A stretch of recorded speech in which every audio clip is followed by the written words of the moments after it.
My dad said I'd fail in business, so I built a company that beat his, stole his clients, and forced him to retire. My father walked out of his own retirement party without a word to anyone, not even my half-sister. I stood at the far end of the banquet hall, unnoticed, with the last major client he ever tried to poach sitting beside me. No one in the room knew I was the reason his entire company was crumbling from the inside.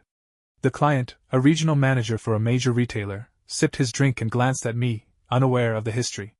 The room buzzed with forced laughter and clinking glasses, but my father's absence left a void. His exit was silent, his shoulders slumped, a man who once commanded every room now reduced to a shadow. I didn't follow him. I didn't need to. The work was done. My father built his company from nothing. He started with a single office in a rundown strip mall, cold calling clients and handling deliveries himself. By the time I was a teenager, his firm dominated the regional supply chain market, with warehouses in 3 states and a fleet of trucks bearing his logo. He was a legend in the industry, known for his relentless drive and sharp instincts. But once he reached the top, he made it clear I had no place in his empire. He didn't just dismiss me, he dissected me. He said I lacked the vision to lead, the discipline to execute, and the stomach for the cutthroat deals that kept his business alive. He told me I was too soft, too distracted by ideas that didn't matter. He said his company was his legacy, and I wasn't worthy of touching it. Instead, he groomed my half-sister, his daughter from his second marriage, to take over one day. She was in business school, interning at his firm, learning the ropes while I was left on the outside. He told me to find something else, something small, something I could handle without embarrassing him. His words weren't advice, they were a verdict. I was 22, fresh out of college with a degree in operations management, and he looked at me like I was a failed prototype. I didn't argue. I didn't beg. I left his office that day and didn't step foot in it again. I started with an idea my father had dismissed outright. He ran a supply chain empire focused on big box retailers and industrial clients, but I saw potential in a smaller, overlooked segment, e-commerce businesses needing flexible, last-mile delivery solutions. He called it a distraction, a market too fragmented to matter. I thought differently. I rented a desk in a co-working space in a part of town he'd never visit. My savings covered the first few months, but I needed capital. I reached out to a venture capitalist my father had crossed years earlier, a woman he'd undercut on a deal and never apologized to. She remembered him, and not fondly. She listened to my pitch and wrote a check for seed funding within a week. I hired 2 developers from a small tech hub in Eastern Europe, people my father's company wouldn't even consider because he thought outsourcing was a waste of time. They built a platform that lets small businesses track deliveries in real time, optimize routes, and integrate with their existing sales software. I worked 16-hour days, coding parts of the backend myself, cold emailing potential clients, and refining the product based on feedback. My father's company was a giant, but it was slow, built for clients with deep pockets and predictable needs. I was betting on speed and adaptability. The business took off faster than I expected.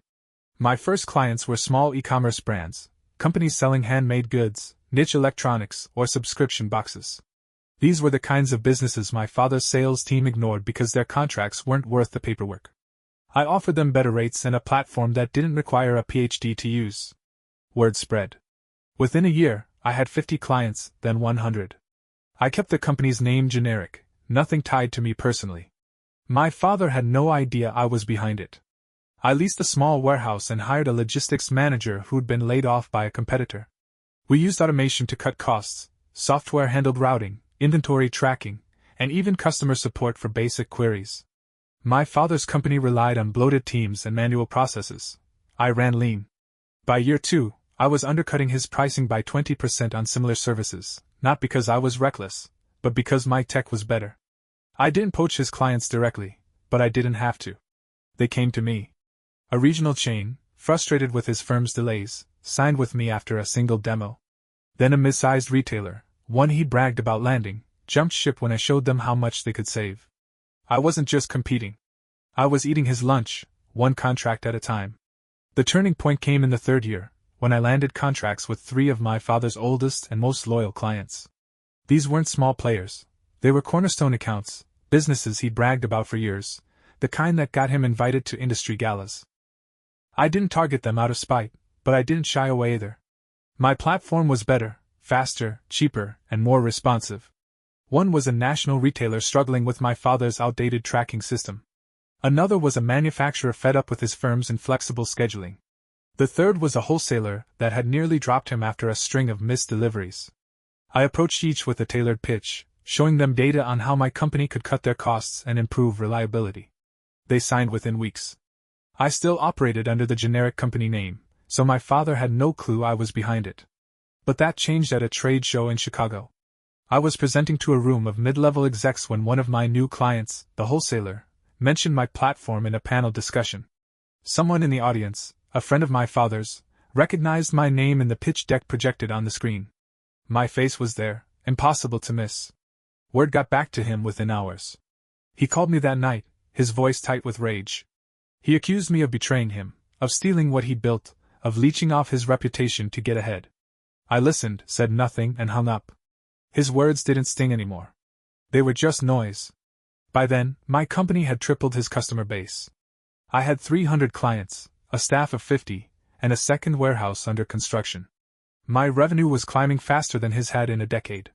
He'd spent years telling me I'd never amount to anything in his world, but I wasn't just surviving in it, I was rewriting the rules. His company was bleeding clients, and his sales team couldn't keep up with my pricing or tech. I didn't feel guilty. He never offered me a seat at his table. I built my own. The defections started small but grew undeniable. Employees from my father's company began jumping ship to join mine.